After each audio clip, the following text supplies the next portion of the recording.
हाँ जी, सत श्री अकाल दोस्तों, स्वागत है तुहाडा उड़ान इंस्टीट्यूट बठिंडा दे विच। आस आ कि 24 दसंबर नूं जो टैट होण जा रहा उहदियां तैयारियां तुहाडीआं बहुत अच्छियां चल रही होणगीआं ते आपां उस पेपर नूं जरूर क्लीयर करांगे। उसे तैयारी नूं लैके अज दा इह लैक्चर आ कि उस तैयारी दे विच तुहाडी कुछ होर मदद हैल्प हो सके।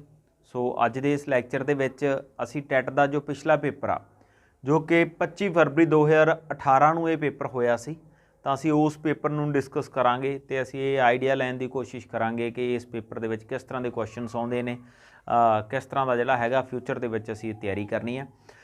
2018 ਦੇ ਇਸ पेपर ਦੇ ਵਿੱਚੋਂ ਅਸੀਂ ਸਿਰਫ ਜੋ ਸਾਈਕੋਲੋਜੀ ਦਾ ਫਸਟ ਕਨਸੈਪਟ ਆ, ਜੋ ਸੈਗਮੈਂਟ ਪਹਿਲਾ ਸੈਗਮੈਂਟ ਆ ਜਿਸ ਦੇ ਵਿੱਚ 30 ਕੁਐਸਚਨਸ ਆਉਂਦੇ ਨੇ, ਜਿਸ ਨੂੰ ਟੈਕਨੀਕਲੀ ਤੁਹਾਡੇ पेपर ਦੇ ਵਿੱਚ ਚਾਈਲਡ ਡਿਵੈਲਪਮੈਂਟ ਐਂਡ ਪੈਡਾਗੋਗੀ ਦਾ ਨਾਮ ਦਿੱਤਾ ਗਿਆ, ਉਹ ਸੈਗਮੈਂਟ ਕਰਾਂਗੇ।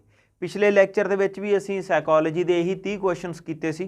सो अज दे इस लैक्चर दे विच भी असी साइकोलॉजी के ये पहले 30 क्वेश्चनस ने जो वो इत्थे डिस्कस करांगे। तो चलो जी करते हैं शुरुआत असी अज दे पहले क्वेश्चन तो पहला क्वेश्चन है जी, the thinking process involved in the producing an idea और concept that is new, original and useful. ठीक है जी, ये तीन चीज़ां ने। अपनी लगी हुई क्लास के कंसैप्ट्स नूं तुसीं पिक करने की कोशिश करो। न्यू, ओरिजिनल एंड यूजफुल इस टर्म एज जदों आइडिया बच्चा कोई नवा कुछ ओरिजिनल कुछ क्रिएटिव नवी चीज़ ऐड करदा तां उस नूं असीं की बोलदे हां, क्रिएटिविटी बोलदे हां जी। तां इस सवाल इस क्वेश्चन दे विचों पहली ऑप्शन सही आ, क्रिएटिविटी है ना, रचनात्मकता। नैक्सट आ जी, according to NCF 2005 the role of teacher has been that of है। NCF का मतलब की है बई, नैशनल करिकुलम फ्रेमवर्क। जे उन्होंने जमा सिंपल भाषा दे विच कहीए कि जो पूरे हिंदुस्तान नैशनल केंद्र पद्धर ते जो एक फ्रेमवर्क एक ढांचा बनाया जाता कि उहदे विच की शामिल किया जाए जो पूरे स्कूलों ते लागू होऊगा, तो जो बच्चे स्कूलों दे विच पढ़नगे उन्हां दीआं उह साल भर दीआं एक्टिविटीज़ होणगीआं। इस चीज़ नूं निश्चित करन लई NCF 2005 बनाया गया सी। डॉक्टर यशपाल ये प्रेजिडेंट सीगे इस NCF 2005 के। इस तो पहला भी NCF बने ने, पर इत्थे सानूं 2005 बारे पता किया कि टीचर किहो जिहा होना चाहिए, वो अधिकारी होना चाहिए, तानाशाह होना चाहिए, उदार होना चाहिए, मददगार। तो डी ऑप्शन आ इस क्वेश्चन की जिहड़ी सही ऑप्शन आ वो डी ऑप्शन आ जी, मददगार होना चाहिए टीचर। नैक्सट हैगा जी तीसरा क्वेश्चन आ, ਵੱਖ-ਵੱਖ ਸਮਾਜਿਕ ਆਰਥਿਕ ਸੰਸਕ੍ਰਿਤਿਕ ਪਿਛੋਕੜ ਤੇ ਵੱਖ-ਵੱਖ ਬੱਚਿਆਂ ਵਾਲਾ ਵਿਭਿੰਨਤਾਵਾਂ ਭਰਿਆ ਕਲਾਸਰੂਮ ਸਾਰੇ ਵਿਦਿਆਰਥੀਆਂ ਦੇ ਸਿੱਖਿਆ ਦੇ ਅਨੁਭਵਾਂ ਨੂੰ ਵਧਾਉਂਦਾ ਹੈ। ਇਹ ਕਥਨ ਦੇਖੋ ਇੱਥੇ ਗੱਲ ਕੀਤੀ ਗਈ ਕਿ ਡਿਫਰੈਂਟ ਬੈਕਗਰਾਉਂਡਸ ਚੋਂ ਡਿਫਰੈਂਟ ਕਲਚਰ ਚੋਂ ਬੱਚੇ ਜਦੋਂ ਇਕੱਠੇ ਇੱਕ ਕਲਾਸ ਦੇ ਵਿੱਚ ਇਕੱਠੇ ਹੁੰਦੇ ਹਨ ਹਨਾ, ਤਾਂ ਉਹਨਾਂ ਦੇ ਐਜੂਕੇਸ਼ਨਲ ਜਿਹੜੇ ਐਕਸਪੀਰੀਅੰਸਿਸ ਨੇ ਉਹ ਵੱਧਦੇ ਹਨ। ਇਹ ਕਥਨ ਸਹੀ ਆ ਗਲਤ ਆ ਕੀ ਆ है ना, ये गल करनी असी। ए ऑप्शन है गलत है क्योंकि बच्चे को उलझा सकता है। बी ऑप्शन सही है क्योंकि बच्चे अपने साथियों को बहुत सारिया निपुणतावां सीख सकते हैं। सी ऑप्शन क्यों सही है क्योंकि जमात को होर दर्जाबंद करता है। डी ऑप्शन गलत आ क्योंकि ये बेलोड़े पदार्थों को जोड़ा हैगा वो कारण बन सकता। तो ये बी ऑप्शन सही है। बेसिकली इत्थे इनकलूसिव एजुकेशन की गल की जा रही है कि सारे बच्चे इकट्ठे पढ़नगे, डिफरेंट बैकग्राउंड्स तो आउणगे, वो एक दूसरे नाल एक्सपीरियंस शेयर करनगे तो एक दूसरे तो सीखणगे। तो इस दे विच बी ऑप्शन आ वो सही ऑप्शन आ। ठीक है जी, नैक्सट क्वेश्चन हैगा, arrange the following components of teaching process in order.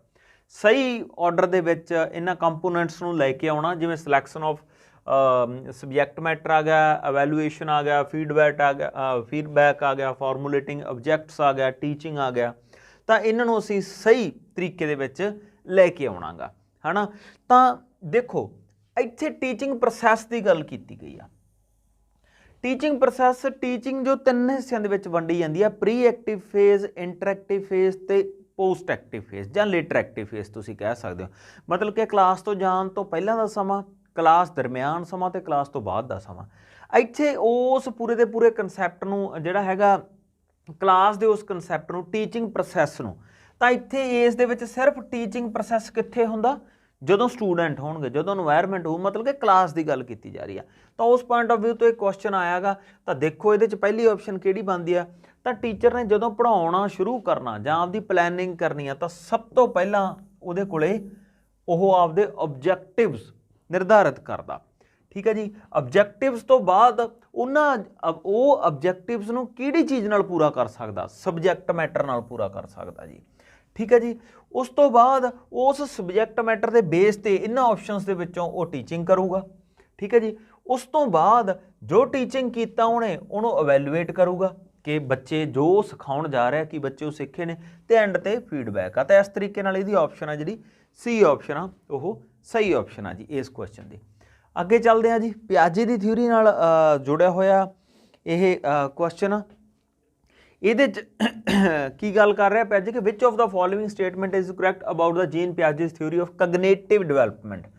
ਕਗਨੇਟਿਵ development ਦੀ ਥਿਊਰੀ ਨੂੰ ਲੈ ਕੇ ਕਿਹੜੀ ਆਪਸ਼ਨ ਸਹੀ ਹੈ? ਤਾਂ ਪਹਿਲੀ ਆਪਸ਼ਨ ਦੇਖੋ ਤੁਸੀਂ, ਪੰਜਾਬ ਬੱਚਿਆਂ ਦੇ ਸੰਸਕ੍ਰਿਤਿਕ ਸੰਦਰਭ ਦੇ ਅਨੁਸਾਰ ਪੜਾਵਾਂ ਦੀ ਲੜੀ ਵੱਖ-ਵੱਖ ਹੋ ਸਕਦੀ ਆ। ਬਿਲਕੁਲ ਨਹੀਂ ਹੋ ਸਕਦੀ ਜੀ। ਜਿਹੜੀ ਉਹ ਕਗਨੇਟਿਵ ਡੋਮੇਨ ਦੀ ਗੱਲ ਕਰਦਾ ਉਹਦੇ 'ਚ ਕਲਚਰ ਇਹ ਚੀਜ਼ਾਂ ਤਾਂ ਹੈ ਹੀ ਨਹੀਂ, ਇਹ ਤਾਂ ਬਿਲਕੁਲ ਹੀ ਗਲਤ ਆ। ਪਿਆਜੇ ਤੱਤ ਰੱਖਦਾ ਹੈ ਕਿ ਪੜਾਵਾਂ ਰਾਹੀਂ ਵਿਕਾਸ ਦੀ ਥਾਂ ਤੇ ਬੌਧਿਕ ਵਿਕਾਸ ਨਿਰੰਤਰ ਹੈ। ਇਹ ਵੀ ਬਿਲਕੁਲ ਨਹੀਂ ਹੈ, ਕਿਉਂਕਿ ਪੜਾਵਾਂ ਦੇ ਆਧਾਰ ਤੇ ਹੀ ਕਗਨੇਟਿਵ ਡਿਵੈਲਪਮੈਂਟ ਹੁੰਦੀ ਹੈਗੀ, ਹੈ ਨਾ। ਥਰਡ ਹੈ ਪਿਆਜੇ ਨੇ ਬੌਧਿਕ ਵਿਕਾਸ ਦੇ 5 ਪੜਾਅ ਦਿੱਤੇ ਹਨ। ਇਹ ਵੀ ਬਿਲਕੁਲ ਗਲਤ ਆ, ਕਿਉਂਕਿ 4 ਦਿੱਤੇ ਨੇ। ਤੇ ਲਾਸਟ ਕੀ ਆ ਜੀ, ਜਿਹੜਾ ਕਿ ਸਹੀ ਆਪਸ਼ਨ ਆ, ਪੜਾਅ ਨਾ ਬਦਲਣ ਯੋਗ ਹਨ, ਜਿਸ ਦਾ ਭਾਵ ਹੈ ਕਿ ਕੋਈ ਵੀ ਪੱਧਰ ਛੱਡਿਆ ਨਹੀਂ ਜਾ ਸਕਦਾ। ਪਿਆਜੇ ਇਹੀ ਗੱਲ ਕਹਿੰਦਾ ਕਿ ਜਿਹੜੀਆਂ ਉਹਦੀਆਂ ਸਟੇਜਸ ਨੇ ਉਹਨਾਂ ਦੇ ਉਹ ਇੱਕ ਪ੍ਰੋਸੈਸ ਨੇ ਬੇਸਿਕਲੀ, ਉਸ ਪ੍ਰੋਸੈਸ ਥਰੂ ਹੋ ਕੇ ਉਹਨਾਂ ਸਟੇਜਸ ਥਰੂ ਹੋ ਕੇ ਹੀ ਬੰਦਾ ਜਿਹੜਾ ਹੈਗਾ ਕਗਨੇਟਿਵ ਤੌਰ ਤੇ ਡਿਵੈਲਪ ਹੁੰਦਾ ਗਾ। ਉਹਨਾਂ ਨੂੰ ਛੱਡਿਆ ਨਹੀਂ ਜਾ ਸਕਦਾ, ਉਹਨਾਂ ਨੂੰ ਸਕਿਪ ਨਹੀਂ ਕੀਤਾ ਜਾ ਸਕਦਾ। ਉਹ ਇੱਕ ਵੇ ਆ ਜਿਸ ਤੇ ਚੱਲਣਾ ਹੀ ਪੈਣਾ। ਪਿਆਜੇ ਇਹ ਗੱਲ ਕਹਿੰਦਾ। ਅਕੋਰਡਿੰਗ ਟੂ ਲਿਵ ਵਿਗੋਸਟੀ, ਵੈਗੋਸਟੀ ਕੀ ਕਹਿੰਦਾ ਜੀ? ਠੀਕ ਹੈ ਜੀ, ਵਿਗੋਸਟੀ ਦੇ ਅਨੁਸਾਰ ਜਾਂ ਬੱਚੇ ਇੱਕ ਭਾਸ਼ਾ ਪ੍ਰਾਪਤੀ ਡਾਈਵ ਰਾਹੀਂ ਸਿੱਖਦੇ ਹਨ। Children have learn language through A language equation device. ਠੀਕ ਹੈ ਜੀ, LAD ਦੀ ਗੱਲ ਕੀਤੀ ਜਾ ਰਹੀ ਆ। ਇਹ ਵੈਗੋਸਟੀ ਨੇ ਨਹੀਂ ਦਿੱਤਾ ਜੀ, ਇਹ ਨਾਮ ਚੋਮਸਕੀ ਨੇ ਦਿੱਤਾ, ਤਾਂ ਇਹ ਗਲਤ ਹੋ ਗਿਆ। Interaction with adults and peer does not influence language development. ਜੀ ਨਹੀਂ, ਇਹ ਵੀ ਗਲਤ ਹੋ ਗਿਆ, ਕਿਉਂਕਿ ਵੈਗੋਸਟੀ ਤਾਂ ਜ਼ੋਰ ਹੀ ਇਸ ਗੱਲ ਤੇ ਦਿੰਦਾ ਕਿ ਜਿਹੜਾ ਲੈਂਗੁਏਜ ਆ ਉਹਨੂੰ ਆਲਾ ਦੁਆਲਾ ਵਾਤਾਵਰਨ ਵੱਡੇ ਲੋਕ ਸਿਖਾਉਂਦੇ ਨੇ। Language development changes the nature of human thought. ਠੀਕ ਹੈ ਜੀ, ਹਾਂਜੀ ਬਿਲਕੁਲ ਇਹ ਹੈ। Culture play very small role in language development, ਇਹ ਵੀ ਗਲਤ ਆ। ਤਾਂ ਇਹਦੇ 'ਚੋਂ ਸੀ ਆਪਸ਼ਨ ਸਹੀ ਆਪਸ਼ਨ ਆ। ਸੀ ਆਪਸ਼ਨ ਕੀ ਹੈ? ਭਾਸ਼ਾ ਵਿਕਾਸ ਮਾਨਵ ਸੋਚ ਦੀ ਪ੍ਰਕਿਰਤੀ ਨੂੰ ਬਦਲਦੀ ਹੈ। ਬਿਲਕੁਲ ਜੀ, ਕਿਉਂਕਿ ਵੈਗੋਸਟੀ ਲੈਂਗੁਏਜ ਤੇ ਜ਼ਿਆਦਾ ਜ਼ੋਰ ਦਿੰਦਾ ਤੇ ਲੈਂਗੁਏਜ ਹੀ ਥਾਟ ਪ੍ਰੋਸੈਸ ਨੂੰ ਪ੍ਰਭਾਵਿਤ ਕਰਦੀ ਹੈ, ਇਹ ਗੱਲ ਕਰਦਾ। ਜਦੋਂ ਕਿ ਜੀਨ ਪਿਆਜੇ ਉਲਟਾ ਕਹਿੰਦਾ, ਉਹ ਕਹਿੰਦਾ ਥਾਟ ਪ੍ਰੋਸੈਸ ਜ਼ਿਆਦਾ ਇੰਪੋਰਟੈਂਟ ਆ, ਲੈਂਗੁਏਜ ਸੈਕਿੰਡ ਨੰਬਰ ਤੇ ਆ। ਠੀਕ ਹੈ ਜੀ, ਨੈਕਸਟ ਚੱਲਦੇ ਹਾਂ ਜੀ। According to right to education act 2009 children with special needs should study. ਠੀਕ ਹੈ ਜੀ, ਜੋ ਸਪੈਸ਼ਲ ਨੀਡਸ ਨਾਲ ਜੁੜੇ ਹੋਏ ਬੱਚੇ ਨੇ, ਖਾਸ ਲੋੜਾਂ ਵਾਲੇ ਬੱਚੇ ਨੇ, 2009 ਦੇ ਐਕਟ ਦੇ ਅਕੋਰਡਿੰਗ ਉਹ ਕਿਸ ਤਰ੍ਹਾਂ ਉਹਨਾਂ ਨੂੰ ਪੜ੍ਹਨਾ ਚਾਹੀਦਾ। ਵੋਕੇਸ਼ਨਲ ਸਿਖਾਈ ਕੇਂਦਰ ਜਿਹੜੇ ਕਿ ਉਹਨਾਂ ਲਈ ਜੀਵਨ ਨਿਪੁੰਨਤਾਵਾਂ ਲਈ ਤਿਆਰ ਕਰਨਗੇ। ਘਰ ਵਿੱਚ ਜ਼ਰੂਰੀ ਸਿੱਖਿਆ ਸਹਾਇਤਾ ਦਿੰਦੇ ਹੋਏ ਮਾਤਾ ਪਿਤਾ ਤੇ ਧਿਆਨ ਰੱਖਣ ਵਾਲਿਆਂ ਨਾਲ ਵਿਸ਼ੇਸ਼ ਤੌਰ ਤੇ ਅਜਿਹੇ ਬੱਚਿਆਂ ਵਾਸਤੇ ਬਣਾਏ ਗਏ ਸਕੂਲ ਉਹਨਾਂ ਦੀਆਂ ਵਿਅਕਤੀਗਤ ਜ਼ਰੂਰਤਾਂ ਨੂੰ ਪੂਰਾ ਕਰਨ ਦੇ ਪ੍ਰਬੰਧ ਨਾਲ ਇੱਕ ਸੰਪਲਿਤ ਸਿੱਖਿਆ ਪ੍ਰਣਾਲੀ ਰਾਹੀਂ। ਤਾਂ ਜੀ ਇਹ ਡੀ ਆਪਸ਼ਨ ਇਹਦੀ ਸਹੀ ਆਪਸ਼ਨ ਆ। ਬੇਸਿਕਲੀ ਉਹ ਪੁੱਛ ਕੀ ਰਹੇ ਨੇ ਕਿ ਜੋ ਖਾਸ ਲੋੜਾਂ ਵਾਲੇ ਬੱਚੇ ਨੇ ਉਹਨਾਂ ਲਈ ਐਜੂਕੇਸ਼ਨ ਕਿਹੋ ਜਿਹੀ ਹੋਣੀ ਚਾਹੀਦੀ ਹੈ। ਤਾਂ ਆਪਸ਼ਨਸ ਦੇ ਵਿੱਚ ਜਿਵੇਂ ਪਹਿਲੀ ਆਪਸ਼ਨ ਦੇ ਵਿੱਚ ਦਿੱਤਾ ਕਿ ਵੋਕੇਸ਼ਨਲ ਟ੍ਰੇਨਰ ਉਹਨਾਂ ਵਾਸਤੇ ਹੋਣੇ ਚਾਹੀਦੇ ਨੇ। ਸੈਕੰਡ 'ਚ ਦਿੱਤਾ ਕਿ ਬੱਚੇ ਮਾਪੇ ਹੀ ਘਰੇ ਪੜ੍ਹਾਉਣ, ਉਹਨਾਂ ਨੂੰ ਨੈਸੈਸਰੀ ਜਿਹੜੀ ਸਪੋਰਟ ਦਿੱਤੀ ਜਾਵੇ। ਥਰਡ 'ਤੇ ਉਹਨਾਂ ਦੇ ਵਿੱਚ ਲਿਖਿਆ ਜਿਹੜਾ ਹੈਗਾ ਕਿ ਖਾਸ ਇਹ ਅਜਿਹੇ ਬੱਚਿਆਂ ਵਾਸਤੇ ਖਾਸ ਸਕੂਲ ਬਣਾਉਣੇ ਚਾਹੀਦੇ ਆ। ਅਤੇ ਚੌਥੇ 'ਤੇ ਲਿਖਿਆ ਕਿ ਰਲਾ ਮਿਲਾ ਕੇ ਸਕੂਲ ਜੋ ਮੌਜੂਦਾ ਸਕੂਲ ਨੇ ਉਹਨਾਂ ਨੂੰ ਖਾਸ ਲੋੜਾਂ ਵਾਲੇ ਬੱਚਿਆਂ ਦੇ ਅਕੋਰਡਿੰਗ ਢਾਲ ਦੇਣਾ ਚਾਹੀਦਾ, ਜਿਹੜਾ ਕਿ ਇਨਕਲੂਸਿਵ ਐਜੂਕੇਸ਼ਨ ਦਾ ਕੰਸੈਪਟ ਆ। ਅਤੇ ਬੇਸਿਕਲੀ ਇਹਦੀ ਜਿਹੜੀ ਡੀ ਆਪਸ਼ਨ ਆ ਉਹ ਸਹੀ ਆਪਸ਼ਨ ਆ ਜੀ। ਫਿਰ 8ਵਾਂ ਕੁਐਸਚਨ ਆ ਜੀ ਇੱਥੇ, ਇੱਕ ਪ੍ਰਤਿਭਾਸ਼ਾਲੀ ਅਧਿਆਪਕ ਉਸ ਜਮਾਤ ਵਿੱਚ ਜਿੱਥੇ ਵਿਦਿਆਰਥੀ ਵੱਖ-ਵੱਖ ਪਿਛੋਕੜ ਤੋਂ ਆਉਂਦੇ ਹਨ ਕੀ ਕਰੇਗਾ? ਵੀ ਜਦੋਂ ਡਿਫਰੈਂਟ ਬੈਕਗਰਾਊਂਡਸ ਤੋਂ ਬੱਚੇ ਆ ਰਹੇ ਨੇ, ਸਮਾਨ ਆਰਥਿਕ ਪਿਛੋਕੜ ਵਾਲੇ ਬੱਚਿਆਂ ਨੂੰ ਇਕੱਠਾ ਕਰਕੇ ਸਮੂਹ ਬਣਾਵੇਗਾ। ਜੀ ਬਿਲਕੁਲ ਗਲਤ ਹੈ ਇਹ, ਹੈ ਨਾ, क्योंकि इस तरीके नाल टीचर कर ही नहीं सकता। वंचित पिछोकड़ तो विद्यार्थियों को मेहनत करने लई जोर लगावेगा तां जो अपने साथियों नाल, ये भी गलत है जी बिल्कुल, है ना। अलग नहीं सारी क्लास नूं इकट्ठे पढ़ाउण दी गल करनी है, अलग अलग दी तां आपां गल कर ही नहीं सकते, ठीक है जी। फिर अगे हैगा जी, समूह विच व्यक्तिगत भिन्नतावां नाल मुखाबत होण लई उन्हां दे सांस्कृतिक ज्ञान ते केंद्र करेगा, ठीक है जी। सांस्कृतिक अगली ऑप्शन है, सांस्कृतिक ज्ञान नूं अणदेखिया करेगा तो सारे विद्यार्थियों नूं एकसार व्यवहार करेगा, ठीक है जी। ये भी जिहड़ी हैगी ऑप्शन गलत आ, तां इहदे चों सी ऑप्शन सही ऑप्शन आ कि जिहड़े विद्यार्थी ने उन्हां दीआं जो भिन्नतावां ने उन्हां नूं ओह मन्नूगा ते उन्हां नूं ध्यान च रख के ओह पढ़ाऊगा उन्हां नूं। ਇਹ ਜ਼ਰੂਰੀ ਹੈ ਕਿਉਂਕਿ ਇੰਡੀਵਿਜੂਅਲ ਡਿਫਰੈਂਸਿਸ ਤਾਂ ਸਾਡੀ ਕਲਾਸ 'ਚ ਆਉਂਦਾ ਹੀ ਆਉਂਦਾ, ਆਪਾਂ ਇੰਡੀਵਿਜੂਅਲ ਡਿਫਰੈਂਸਿਸ ਦੇ ਕਨਸੈਪਟ ਦੇ ਵਿੱਚ ਗੱਲ ਸਿੱਖੀ ਹੋਈ ਹੈ, ਠੀਕ ਹੈ ਜੀ। ਅਕੋਰਡਿੰਗ ਟੂ ਪਿਆਜੇ ਕੈਗਨੇਟਿਵ ਡਿਵੈਲਪਮੈਂਟ ਥਿਊਰੀ, ਇਹ cohesive repeatable action sequence possessing components action that are tightly interconnected and governed by core meaning is referred as which of the following। ਤਾਂ ਪੰਜਾਬੀ ਦੀ ਅਸੀਂ ਜ਼ਰੂਰ ਪੜਾਂਗੇ ਪੰਜਾਬੀ ਮੀਡੀਅਮ ਦੇ ਬੱਚਿਆਂ ਲਈ। ਪਿਆਜੇ ਦੇ ਬੌਧਿਕ ਵਿਕਾਸ ਸਿਧਾਂਤ ਅਨੁਸਾਰ ਕੰਪੋਨੈਂਟ ਕਿਰਿਆਵਾਂ ਜਿਹੜੀਆਂ ਕਿ ਇੱਕ ਅੰਦਰੂਨੀ ਅਰਥ ਦੁਆਰਾ ਮਜ਼ਬੂਤੀ ਨਾਲ ਜੁੜੀਆਂ ਨੇ, ਮਜ਼ਬੂਤੀ ਨਾਲ ਜੁੜੀਆਂ ਤੇ ਨਿਰੰਤਰ ਹਨ। ਇਹ ਜੁੜਵਾ ਤੇ ਦੁਰਵਿਵਹਾਰ ਦੁਹਰਾਉਣਯੋਗ ਕਿਰਿਆਵਾਂ ਲੜੀ, ਦੁਹਰਾਉਣਯੋਗ ਕਿਰਿਆ ਲੜੀ ਹੈ ਹੇਠਾਂ ਦਿੱਤਿਆਂ ਚੋਂ ਕਿਸ ਦੇ ਤੌਰ ਤੇ ਜਾਣੀ ਜਾਂਦੀ ਹੈ। ਤਾਂ ਇਹ ਸਕੀਮਾਂ ਦੀ ਗੱਲ ਕਰ ਰਹੇ ਨੇ ਜੀ। ਬੇਸਿਕਲੀ ਸਕੀਮਾਂ ਸਾਡੇ ਐਸਟੈਬਲਿਸ਼ ਹੋ ਜਾਂਦੇ ਨੇ ਨਾ, ਧਾਰਨਾਵਾਂ ਬਣ ਜਾਂਦੀਆਂ। ਧਾਰਨਾਵਾਂ ਦਾ ਮਤਲਬ ਕੀ ਆ, ਕਿਸੇ ਦਾ ਮੀਨਿੰਗ, ਕਿਸੇ ਨੂੰ ਲੈ ਕੇ ਕੋਈ ਧਾਰਨਾ, ਸਕੀਮਾਂ ਜੋ ਪੱਕੇ ਤੌਰ ਤੇ ਕਨੈਕਟ ਹੋ ਜਾਂਦੇ ਨੇ, ਉਹਦੀ ਗੱਲ ਕਰਦੇ ਨੇ। ਤਾਂ ਸਕੀਮਾਂ ਇਹਦੇ ਚੋਂ ਸਹੀ ਆਪਸ਼ਨ ਆ। ਜੀਨ ਪਿਆਜੇ ਸਕੀਮਾਸ ਦੀ ਗੱਲ ਕਰਦਾ ਤੇ ਸਕੀਮਾਸ ਬਦਲ ਸਕਦੇ ਨੇ, ਪਰ ਉਹ ਇੱਕ ਡਿਫਰੈਂਟ ਚੀਜ਼ ਆ, ਉਹ ਇੱਥੇ ਨਹੀਂ ਆਪਾਂ ਡਿਸਕਸ ਕਰਾਂਗੇ। ਕਨਵੈਨਸ਼ਨਲ ਮੋਰੈਲਿਟੀ ਇੱਕ ਪੱਧਰ ਹੈ ਜਿਹੜਾ ਹੇਠ ਲਿਖਿਆਂ ਵਿੱਚੋਂ ਕਿਹੜੇ ਸਿਧਾਂਤ ਵਿੱਚ ਆਉਂਦਾ ਹੈ। Conventional morality, universal morality, conventional morality, pre conventional morality, ਇਹ ਸਾਰੀਆਂ ਤੁਸੀਂ ਜਾਣਦੇ ਹੋ ਕਿ ਮੋਰਲ ਡਿਵੈਲਪਮੈਂਟ ਜੋ ਕੋਲਬਰਗ ਦੀ ਥਿਊਰੀ ਆ ਉਹਦੇ ਚੋਂ ਇਹ ਕੁਐਸਚਨ ਲੈਤਾ ਗਿਆ ਗਾ। ਤਾਂ ਬੀ ਆਪਸ਼ਨ ਇਹਦੀ ਸਹੀ ਆਪਸ਼ਨ ਹੈ। 11ਵਾਂ ਕੁਐਸਚਨ ਜੀ, which theory is based on the principle that learner construct new ideas and concept based upon existing knowledge, ਠੀਕ ਹੈ ਜੀ। ਹਾਂਜੀ, ਤਾਂ ਕਿਹੜਾ ਸਿਧਾਂਤ ਇਸ ਸਿਧਾਂਤ ਤੇ ਆਧਾਰਿਤ ਹੈ ਕਿ ਸਿੱਖਿਆਰਥੀ ਮੌਜੂਦਾ ਗਿਆਨ ਦੇ ਆਧਾਰ ਤੇ ਨਵੇਂ ਵਿਚਾਰ ਤੇ ਧਾਰਨਾਵਾਂ ਘੜਦਾ ਹੈ। ਤਾਂ social construct, radical construct, spiral construct ਨਹੀਂ ਜੀ, ਇਹਦੇ ਚੋਂ ਕਗਨੇਟਿਵ ਕੰਸਟਰਕਟ ਆ, ਠੀਕ ਹੈ ਜੀ। ਜੋ ਮੌਜੂਦਾ ਗਿਆਨ ਆ ਉਹਦੇ ਤੇ ਜਦੋਂ ਨਵੇਂ ਵਿਚਾਰ ਘੜਦਾ ਤਾਂ ਕਨਗਨੇਟਿਵ ਦੀ ਗੱਲ ਕਰ ਰਹੇ ਨੇ, ਕਗਨੇਟਿਵ ਦਿਮਾਗੀ ਕਿਰਿਆਵਾਂ ਦੀ ਗੱਲ ਕਰ ਰਹੇ ਨੇ, ਠੀਕ ਹੈ ਜੀ। ਨੈਕਸਟ ਹੈਗਾ ਜੀ self awareness in the model of emotional intelligence. ਇਹਦੀ ਅਸੀਂ ਪਛਾਣ ਕਰਨੀ ਹੈ ਜੀ, ਕਰੈਕਟਰਿਸਟਿਕਸ, ਵਿਸ਼ੇਸ਼ਤਾਵਾਂ ਕਿਹੜੇ 'ਚ ਵਿਸ਼ੇਸ਼ਤਾਵਾਂ ਨੇ। ਇਹ ਜਾਣਨਾ ਕਿ ਮਨੋ ਵੇਗਾਂ ਨੂੰ ਕਿਵੇਂ ਨਿਰੰਤਰ ਕਰਨਾ, ਫੀਲਿੰਗਸ ਨੂੰ ਕਿਵੇਂ ਕੰਟਰੋਲ 'ਚ ਕਰਨਾ, ਕਿ ਇਹ ਭਾਵਨਾਤਮਕ ਬੁੱਧੀ ਦੇ ਮਾਡਲ ਚੋਂ ਇਹਨੂੰ ਅਸੀਂ ਆਪਦੇ ਆਪ ਦੀ ਜਾਗਰੂਕਤਾ ਨਾਲ ਜੋੜ ਸਕਦੇ ਹਾਂ, ਸੈਲਫ ਅਵੇਅਰਨੈਸ ਨਾਲ ਜੋੜ ਸਕਦੇ ਹਾਂ। ਆਪਣੀਆਂ ਭਾਵਨਾਤਮਕ ਯੋਜਨਾਵਾਂ ਅਤੇ ਕਮਜ਼ੋਰੀਆਂ ਨੂੰ ਜਾਣਨਾ, ਵੱਡੇ ਆਦੇਸ਼ਾਂ ਨੂੰ ਪ੍ਰਾਪਤ ਕਰਨ ਲਈ ਛੋਟੇ ਕਦਮ ਲੈਣ ਦੇ ਕਾਬਲ ਹੋਣਾ, ਹੋਰਨਾਂ ਨਾਲ ਕੰਮ ਕਰਨ ਦੇ ਕਾਬਲ ਹੋਣਾ। ਤਾਂ ਇਹਦੇ 'ਚੋਂ ਜਦੋਂ ਤੁਸੀਂ ਸੈਲਫ ਅਵੇਅਰਨੈਸ ਦੀ ਗੱਲ ਕਰਦੇ ਹੋ ਤਾਂ ਸਾਰਿਆਂ ਨਾਲੋਂ ਸਹੀ ਆਪਸ਼ਨ ਬੀ ਆਪਸ਼ਨ ਆ। ਜਦੋਂ ਤੁਸੀਂ ਆਪਦੀਆਂ ਭਾਵਨਾਵਾਂ, ਸੈਲਫ ਕੰਟਰੋਲ, ਇਮੋਸ਼ਨਸ, ਪੇਸ਼ੈਂਸ, ਉਹਨਾਂ 'ਤੇ ਕਾਬੂ ਪਾ ਲੈਂਦੇ ਹੋ, ਠੀਕ ਹੈ ਜੀ।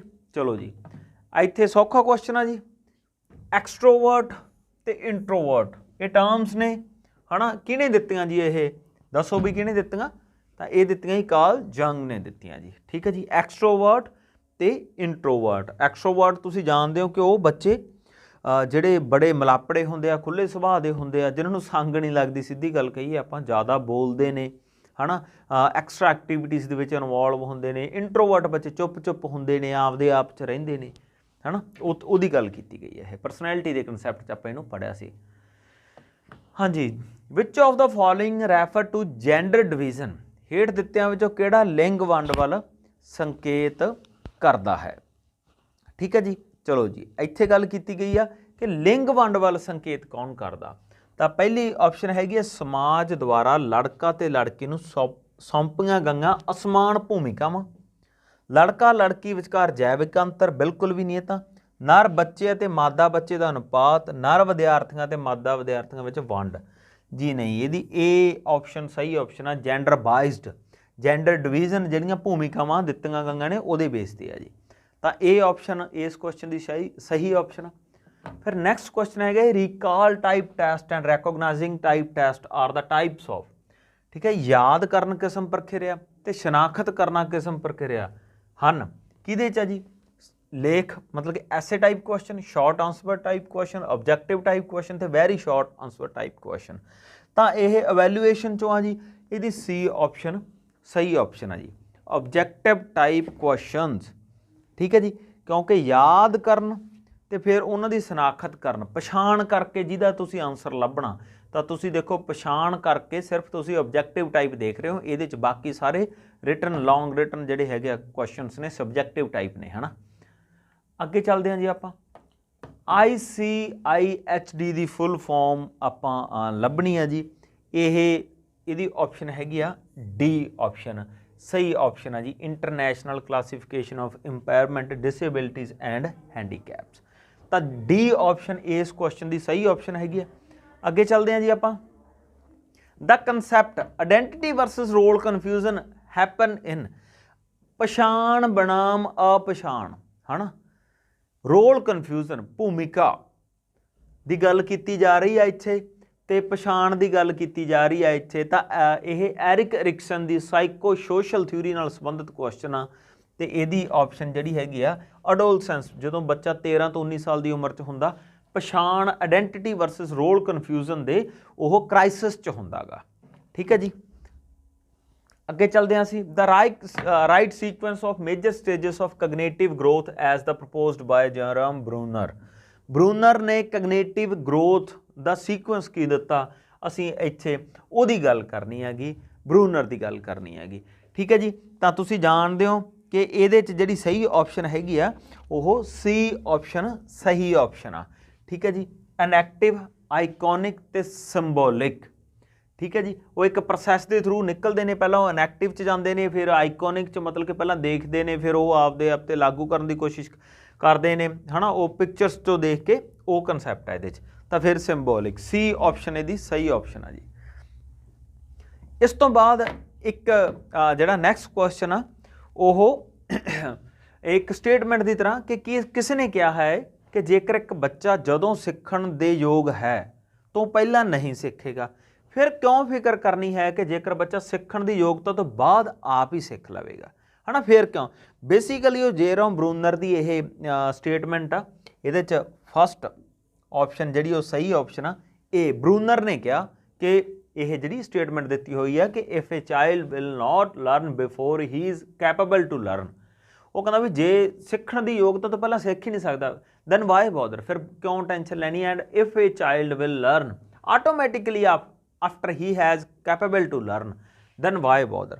ਤਾਂ ਉਹ ਕਹਿੰਦਾ ਵੀ ਬੇਸਿਕਲੀ ਉਹ ਸਮਝਾ ਕੀ ਰਿਹਾ ਕਿ ਕੈਪੈਸਿਟੀ ਦੇ ਬੇਸ 'ਤੇ ਬੱਚਾ ਆਪਣੇ ਆਪ ਸਿੱਖ ਲਵੇਗਾ। ਤਾਂ ਬਰੂਨਰ ਨੇ ਕਿਹਾ ਜੀ ਇਹ ਫਸਟ ਆਪਸ਼ਨ ਇਹਦੀ ਸਹੀ ਆਪਸ਼ਨ ਆ।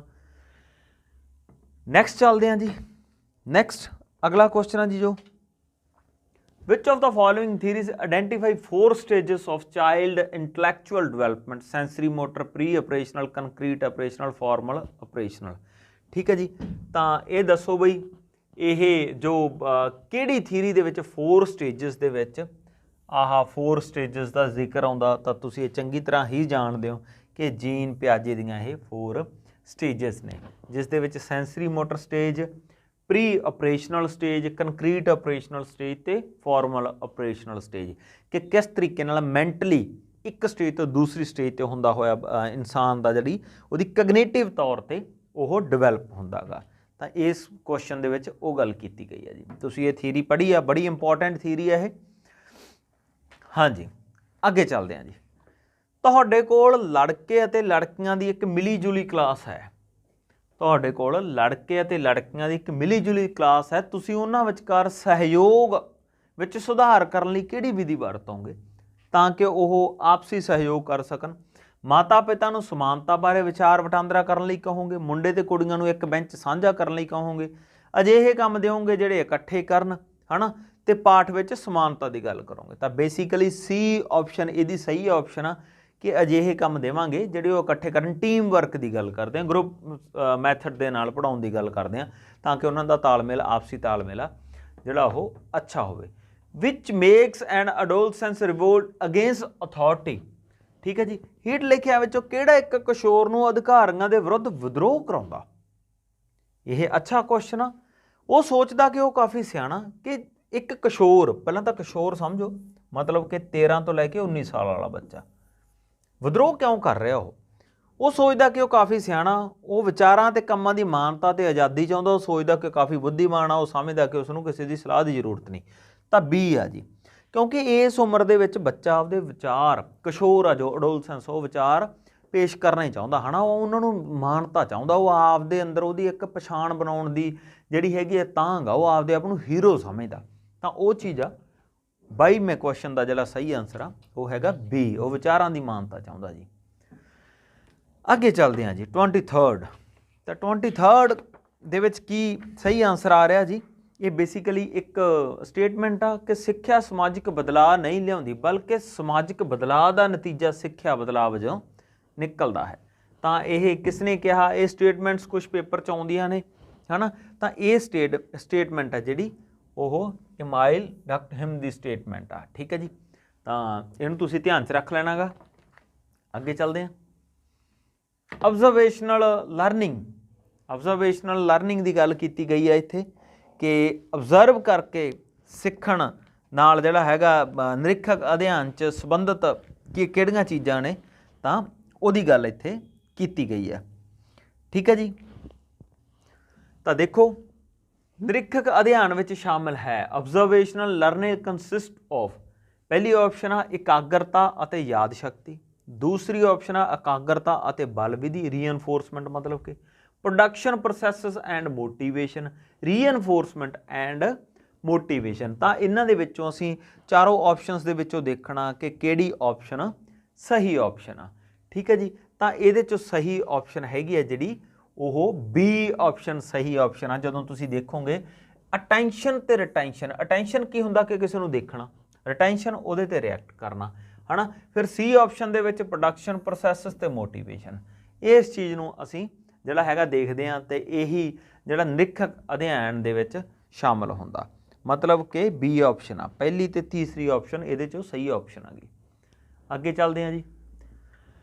ਮੰਨ ਲਓ ਤੁਹਾਨੂੰ ਇੱਕ ਪੰਜਾਬੀ ਮਾਧਿਅਮ ਵਾਲਾ ਵਿਦਿਆਰਥੀ ਮਿਲਦਾ ਜਿਸ ਨੇ ਹਿੰਦੀ ਸਿੱਖੀ ਹੈ, ਉਸ ਨੂੰ 5 ਵਾਕ ਪੰਜਾਬੀ ਤੋਂ ਹਿੰਦੀ ਅਨੁਵਾਦ ਕਰਨ ਲਈ ਦਿੱਤੇ ਗਏ ਹਨ। ਇੱਕ ਮੁਲਾਂਕਣਕਰਤਾ ਦੇ ਤੌਰ ਤੇ ਤੁਸੀਂ ਉਸ ਵਿੱਚ ਕਿਹੜੇ ਪੱਖ ਦਾ ਮੁਲਾਂਕਣ ਦਾ ਯਤਨ ਕਰੋਗੇ? ਕਿਸੇ ਨੂੰ ਮੰਨ ਲਓ ਪੰਜਾਬੀ ਤੋਂ ਉਹਨੇ ਹਿੰਦੀ ਦਾ ਅਨੁਵਾਦ ਕਰਨਾ, ਤਾਂ ਕਿਹੜੀ ਚੀਜ਼ ਦਾ ਧਿਆਨ ਰੱਖੋਗੇ? ਐਪਲੀਕੇਸ਼ਨ, ਨੌਲੇਜ, ਸਿੰਥੀਸਿਸ ਤੇ ਅੰਡਰਸਟੈਂਡਿੰਗ। ਤਾਂ ਇਹਦੇ 'ਚ ਸਭ ਤੋਂ ਇੰਪੋਰਟੈਂਟ ਹੈ ਜੀ ਅੰਡਰਸਟੈਂਡਿੰਗ। ਇੱਕ ਭਾਸ਼ਾ ਨੂੰ ਸਮਝ ਕੇ ਉਹ ਦੂਜੀ ਕਿਵੇਂ ਲਿਖਦਾ, ਇਸ ਚੀਜ਼ 'ਤੇ ਸਭ ਤੋਂ ਜਿਹੜਾ ਹੈਗਾ ਅਸੀਂ ਧਿਆਨ ਰੱਖਾਂਗੇ। ਤਾਂ ਇਹ ਅੰਡਰਸਟੈਂਡਿੰਗ ਸਹੀ ਆਪਸ਼ਨ ਆ ਜੀ ਇਸ ਕੁਐਸਚਨ ਦੀ। ਠੀਕ ਹੈ ਜੀ, ਅੱਗੇ ਚੱਲਦੇ ਹਾਂ ਆਪਾਂ। The slogan of learning without burden given by, ਕਿਹਨੇ ਦਿੱਤਾ ਕਿ ਬਿਨਾਂ ਬੋਝ ਦੇ ਸਿੱਖਿਆ? ਤਾਂ ਯਸ਼ਪਾਲ ਕਮੇਟੀ ਨੇ ਦਿੱਤਾ, ਜਿਹਦੀ ਆਪਾਂ ਹੁਣੇ ਗੱਲ ਕੀਤੀ ਸੀ ਕਿ NCF 2005 ਜਿਹੜਾ ਸਾਡੇ ਸਿਲੇਬਸ ਦਾ ਹਿੱਸਾ, ਉਹ ਜਦੋਂ ਫਰੇਮਵਰਕ ਬਣਿਆ ਤਾਂ ਉਹਦੇ chairperson doctor Yashpal, professor Yashpal ਸੀਗੇ। ਠੀਕ ਹੈ ਜੀ, ਤਾਂ ਲਰਨਿੰਗ ਵਿਦਾਊਟ ਬਰਡਨ ਉਸੇ NCF ਦੇ ਵਿੱਚ ਹੀ ਗੱਲ ਕੀਤੀ ਗਈ ਹੈ, ਤਾਂ ਯਸ਼ਪਾਲ ਕਮੇਟੀ ਨੇ ਇਹ ਕਿਹਾ ਸੀਗਾ। In summative evaluation which of the following modes is used, summative ਮੁਲਾਂਕਣ ਦੇ ਵਿੱਚ ਹੇਠ ਲਿਖਿਆਂ ਵਿੱਚੋਂ ਕਿਹੜਾ ਜ਼ਰੀਆ ਪ੍ਰਯੋਗ ਕੀਤਾ ਜਾਂਦਾ ਹੈ ਜਾਂ ਜਾਵੇਗਾ? ਠੀਕ ਹੈ ਜੀ, ਤਾਂ ਤੁਸੀਂ ਦੇਖੋ assignments, group work, classroom discussion ਤੇ ਐਨੂਅਲ ਐਗਜ਼ਾਮੀਨੇਸ਼ਨ। ਸਮੇਟਿਵ ਹੁੰਦਾ ਕੀ ਆ ਕਿ ਜਦੋਂ ਕੋਰਸ ਦੇ ਐਂਡ ਤੇ ਜਾ ਕੇ ਤੁਹਾਨੂੰ ਜਿਹੜਾ ਹੈਗਾ ਅਸੈਸ ਕੀਤਾ ਜਾਂਦਾ ਗਾ, ਸਾਰਾ ਸਾਲ ਪੜ੍ਹਾਇਆ ਜਾਂਦਾ ਜਾਂ ਪੂਰਾ ਕੋਰਸ ਪੜ੍ਹਾਇਆ ਜਾਂਦਾ, ਭਾਵੇਂ ਉਹ ਲੈਕਚਰ ਕਹਿ ਲਓ, ਪਹਿਲਾਂ ਪੜ੍ਹਾਇਆ ਜਾਂਦਾ, ਪੜ੍ਹਾ ਕੇ ਐਂਡ ਤੇ ਜਾ ਕੇ ਉਸ ਪੜ੍ਹਾਈ ਵਿੱਚੋਂ ਕੁਐਸਚਨ ਪੁੱਛੇ ਜਾਂਦੇ ਤਾਂ ਕਿ ਸਾਨੂੰ ਪਤਾ ਲੱਗੇ ਕਿ ਜੋ ਅਸੀਂ ਪੜ੍ਹਾਇਆ ਉਹ ਬੱਚਿਆਂ ਨੂੰ ਸਮਝ ਆਇਆ ਕਿ ਨਹੀਂ ਆਇਆ। ਤਾਂ ਇੱਥੇ ਸਮੇਟਿਵ ਦੀ ਗੱਲ ਕੀਤੀ ਹੈ। ਸਮੇਟਿਵ ਇਹਨਾਂ ਆਪਸ਼ਨਸ ਦੇ ਵਿੱਚੋਂ ਐਨੂਅਲ ਐਗਜ਼ਾਮੀਨੇਸ਼ਨ ਆ। ਜੇ ਤੇ ਫਾਰਮੇਟਿਵ ਦੀ ਗੱਲ ਕੀਤੀ ਹੁੰਦੀ, ਫਾਰਮੇਟਿਵ ਦਾ ਮਤਲਬ ਹੁੰਦਾ ਜਦੋਂ ਤੁਸੀਂ ਪੜ੍ਹਾਉਣ ਦੇ ਦੌਰਾਨ ਨਾਲ ਤੁਸੀਂ ਬੱਚਿਆਂ ਨੂੰ ਚੈੱਕ ਕਰਦੇ ਰਹਿੰਦੇ ਹੋ ਕਿ ਜੋ ਤੁਸੀਂ ਪੜ੍ਹਾ ਰਹੇ ਹੋ ਉਹ ਉਹਨਾਂ ਨੂੰ ਸਮਝ ਆਇਆ ਕਿ ਨਹੀਂ ਆਇਆ। ਤਾਂ ਫਿਰ ਅਸਾਈਨਮੈਂਟਸ ਵੀ ਆ ਸਕਦਾ ਸੀ ਉਹਦੇ 'ਚ ਜਾਂ ਬਾਕੀ ਆਪਸ਼ਨਸ ਆ ਸਕਦੇ ਨੇ, ਪਰ ਇਹਦੇ 'ਚੋਂ ਐਨੂਅਲ ਐਗਜ਼ਾਮੀਨੇਸ਼ਨ ਸਹੀ ਆਪਸ਼ਨ ਆ। ਫਿਰ ਅੱਗੇ ਚੱਲਦੇ ਹਾਂ ਜੀ। Which of the following is the most appropriate form of assessing the affective domain of student. ਹੇਠ ਦਿੱਤਿਆਂ ਵਿੱਚੋਂ ਕਿਹੜਾ ਵਿਦਿਆਰਥੀਆਂ ਦੀ ਪ੍ਰਭਾਵਸ਼ਾਲੀ ਖੇਤਰ ਦਾ ਮੁਲਾਂਕਣ ਕਰਨ ਦਾ ਸਭ ਤੋਂ ਢੁਕਵਾਂ ਰੂਪ ਹੈ? ਹਾਂਜੀ, ਤਾਂ ਇਹ 28ਵਾਂ ਕੁਐਸਚਨ, ਠੀਕ ਹੈ ਜੀ। ਕਿਹੜਾ ਢੁਕਵਾਂ ਰੂਪ ਆ ਵੀ? Which of the following is the most appropriate form of assessing the affective domain of the students. ਤਾਂ ਅਫੈਕਟਿਵ ਡੋਮੇਨ ਕਾਹਦੇ ਨਾਲ ਸੰਬੰਧਿਤ ਹੁੰਦੀ ਹੈ? ਇਮੋਸ਼ਨਸ ਨਾਲ, ਭਾਵਨਾਵਾਂ ਨਾਲ ਸੰਬੰਧਿਤ ਹੁੰਦੀ ਹੈ। ਇੰਟਰਵਿਊ ਕੁਐਸਚਨਰੀ ਨਹੀਂ ਜੀ, ਆਬਜ਼ਰਵੇਸ਼ਨ। ਤਾਂ ਸਭ ਤੋਂ ਹੇਠ ਲਿਖਿਆਂ ਵਿੱਚੋਂ ਕਿਹੜਾ ਵਿਦਿਆਰਥੀਆਂ ਦੇ ਪ੍ਰਭਾਵਸ਼ਾਲੀ ਖੇਤਰ ਦਾ ਮੁਲਾਂਕਣ ਕਰਨ ਲਈ ਸਭ ਤੋਂ ਢੁਕਵਾਂ ਰੂਪ ਆ, ਹੈ ਨਾ? ਤਾਂ ਇਹਦੇ 'ਚ ਕੀ ਆ, ਜਿਹੜਾ ਨਿਰੀਖਣ ਹੀ ਸਭ ਤੋਂ ਢੁਕਵਾਂ ਰੂਪ ਆ। ਲਾਸਟ ਹੈ ਜੀ next question, second last, sorry. Pranav seems to be overloaded with energy. He bounces on the seat, frequently interrupt other. It is difficult to him to focus and listen to his teachers. He is more likely to belong which of the following categories? ठीक है जी, एक बच्चा प्रणव, ਉਹਦਾ ਨਾਮ ਦਿੱਤਾ ਕਿ ਉਹ 'ਚ એનર્ਜੀ ਬਹੁਤ ਜ਼ਿਆਦਾ ਆ, ਬੈਂਚ ਤੇ ਉਹ ਛਾਲਾ ਮਾਰਦਾ, ਉਹ ਦੂਸਰਿਆਂ ਨੂੰ ਵੀ ਡਿਸਟਰਬ ਕਰ ਰਿਹਾ, ਹੈ ਨਾ? ਤਾਂ ਉਹ ਕੀ ਉਹਦੇ 'ਚ ਕੀ ਪ੍ਰੋਬਲਮ ਆ? ਤਾਂ ਇਹ ਚੀਜ਼ ਆ ਜੀ, ਬੇਸਿਕਲੀ ਇਹ ਡਿਸਆਰਡਰਸ ਦੀ ਗੱਲ ਕੀਤੀ ਗਈ ਹੈ ਇੱਥੇ। ਅਟੈਂਸ਼ਨ ਐਨ ਇਮੋਸ਼ਨਲ ਡਿਸਟਰਬ ਚਾਈਲਡ ਆ, ਕਹਿੰਦੇ ਉਹ ਅਟੈਂਸ਼ਨ ਡੈਫੀਸ਼ੀਐਂਟ ਹਾਈਪਰ ਐਕਟਿਵ ਡਿਸਆਰਡਰ ਆ ਜੀ, ਉਹਨੂੰ ਅਟੈਂਸ਼ਨ ਸਪੈਕਟਰਮ ਡਿਸਆਰਡਰ ਆ ਜੀ, ਜਾਂ ਡਿਸਲੈਕਸੀਆ। ਠੀਕ ਹੈ ਜੀ, ਤਾਂ ਇਹਦੇ 'ਚ ਬੀ ਆਪਸ਼ਨ ਆ ਜੀ, ਅਟੈਂਸ਼ਨ ਡੈਫੀਸ਼ੀਐਂਟ ਹਾਈਪਰ ਐਕਟਿਵ ਡਿਸਆਰਡਰ। ਇਹਦੇ 'ਚ ਕੀ ਹੁੰਦਾ ਕਿ ਬੱਚਾ ਓਵਰ ਐਨਰਜੈਟਿਕ ਹੋ ਜਾਂਦਾ, ਉਹਦਾ ਥੋਟ ਪ੍ਰੋਸੈਸ, ਗੱਲ ਨੂੰ ਸਮਝਣ ਦੀ ਮਤਲਬ ਕਿ ਜਿਵੇਂ ਉਹ ਆਪਾਂ ਆਮ ਕਹਿੰਦੇ ਹਾਂ ਨਾ ਕਿ ਟਿਕ ਕੇ ਨਹੀਂ ਬੈਠਦੇ ਜਿਹੜੇ ਬੱਚੇ, ਹੈ ਨਾ, ਜ਼ਿਆਦਾ ਐਕਟਿਵ ਹੁੰਦੇ ਨੇ, ਉਹ ਚੀਜ਼ ਆ ਇਹਦੇ 'ਚ। ਅਟੈਂਸ਼ਨ ਹਾਈਪਰ ਐਕਟੀਵਿਟੀ ਡਿਸਆਰਡਰ, ਜਿਹਨੂੰ ਐਫੀਸ਼ੀਐਂਟ ਡਿਸਆਰਡਰ ਬੋਲਦੇ ਹਾਂ ਅਸੀਂ। ਠੀਕ ਹੈ ਜੀ। ਬਿਹੇਵੀਅਰ 'ਚ ਚੈਲੰਜ ਆ ਜਾਂਦੇ ਨੇ, ਉਹਦਾ ਬਿਹੇਵੀਅਰ ਤੇ ਉਹਦਾ ਕੰਟਰੋਲ ਨਹੀਂ ਰਹਿੰਦਾ, ਇਸ ਤਰ੍ਹਾਂ ਦੀਆਂ ਪ੍ਰੋਬਲਮਸ ਇਸ ਜਿਹੜਾ ਹੈਗਾ ਡਿਸੇਬਿਲਿਟੀ 'ਚ ਆਉਂਦੀਆਂ ਨੇ। ਠੀਕ ਹੈ ਜੀ, ਤਾਂ ਇਹਦੀ ਬੀ ਆਪਸ਼ਨ ਸਹੀ ਆਪਸ਼ਨ ਆ। ਅੱਗੇ ਚੱਲਦੇ ਹਾਂ ਜੀ, ਲਾਸਟ ਆ ਜੀ ZPD ਸਟੈਂਡ ਫॉर। ਤਾਂ ਇਹ ਤੁਸੀਂ ਜਾਣਦੇ ਹੋ ਕਿ ਜ਼ੋਨ ਆਫ ਪ੍ਰੋਕਸੀਮਲ ਡਿਵੈਲਪਮੈਂਟ। ਕਿਹਨੇ ਦਿੱਤਾ ਇਹ ਕੰਸੈਪਟ? ਇਹ ਵਾਇਗੋਸਟੀ ਦਾ ਕੰਸੈਪਟ ਹੈ ZPD, ਜ਼ੋਨ ਆਫ ਪ੍ਰੋਕਸੀਮਲ ਡਿਵੈਲਪਮੈਂਟ। ਕਿ ਜਦੋਂ ਜਿਹੜੀ ਆਪਾਂ ਉਹ ਜ਼ੋਨ ਜਿਸ ਦੇ ਵਿੱਚ ਉਹ ਪਹਿਲਾਂ ਸੀ, ਆਲਰੇਡੀ ਸੀ, ਅਤੇ ਉਹਨੂੰ ਸਕੈਫੋਲਡਿੰਗ ਤੋਂ ਬਾਅਦ ਆਪਾਂ ਉਹਦੇ 'ਚ ਵਾਧਾ ਕਰਦੇ ਹਾਂ ਅਤੇ ਉਹਦੇ ਵਿਚਕਾਰਲੇ ਗੈਪ ਬਣਦਾ, ਜੋ ਉਹਨੇ ਤਰੱਕੀ ਕੀਤੀ ਇੱਕ ਤਰੀਕੇ ਨਾਲ ਆਪਾਂ ਕਹਿ ਸਕਦੇ ਹਾਂ, ਜੋ ਸਿੱਖਿਆ ਉਹਨੂੰ ਅਸੀਂ ਜ਼ੋਨ ਆਫ ਪ੍ਰੋਕਸੀਮਲ ਡਿਵੈਲਪਮੈਂਟ ਕਹਿੰਦੇ ਹਾਂ। ਵਾਇਗੋਸਟੀ ਦਾ ਇਹ ਕੰਸੈਪਟ ਆ, ਅਤੇ ਇਹਦੀ ਜਿਹੜੀ ਇਸ ਕੁਐਸਚਨ ਦੀ ਸਹੀ ਆਪਸ਼ਨ ਆ ਉਹ ਸੈਕੰਡ ਆਪਸ਼ਨ ਆ, zone of ਪ੍ਰੋਕਸੀਮਲ development. So students, ਅੱਜ ਅਸੀਂ 2018 ਦਾ ਇਹ ਟੈਟ ਦਾ ਪੇਪਰ, ਪੰਜਾਬ PS ਟੈਟ ਦਾ ਪੇਪਰ ਅਸੀਂ ਡਿਸਕਸ ਕੀਤਾ ਇੱਥੇ। ਇਹਦੇ ਆਪਾਂ ਚਾਈਲਡ ਡਿਵੈਲਪਮੈਂਟ ਐਂਡ ਪੈਡਾਗੋਗੀ ਦੇ 30 ਕੁਐਸਚਨਸ ਡਿਸਕਸ ਕੀਤੇ ਨੇ। ਆਸ ਆ ਤੁਹਾਨੂੰ ਇਹ ਸਮਝ ਆਏ ਹੋਣਗੇ। ਜਲਦੀ 'ਚ ਅਸੀਂ ਇਸ ਪੇਪਰ ਨੂੰ ਕੀਤਾ ਕਿਉਂਕਿ ਤੁਹਾਨੂੰ ਇੱਕ ਅੰਦਾਜ਼ਾ ਆ ਜੇ ਕਿ ਪਹਿਲਾਂ ਕੁਐਸਚਨਸ ਕਿਸ ਤਰ੍ਹਾਂ ਦੇ ਆਏ ਨੇ, ਤਾਂ ਆਉਣ ਵਾਲੇ ਪੇਪਰ ਲਈ ਜਾ ਕੇ ਤੁਸੀਂ ਤਿਆਰ ਹੋ ਸਕੋ। ਆਸ ਕਰਦੇ ਹਾਂ ਕਿ ਤੁਸੀਂ ਇਸ ਪੇਪਰ ਨੂੰ ਸਾਰੇ ਜਾਣੇ ਕਲੀਅਰ ਕਰੋਗੇ। ਗੁੱਡ ਲੱਕ, ਸਤਿ ਸ਼੍ਰੀ ਅਕਾਲ ਜੀ।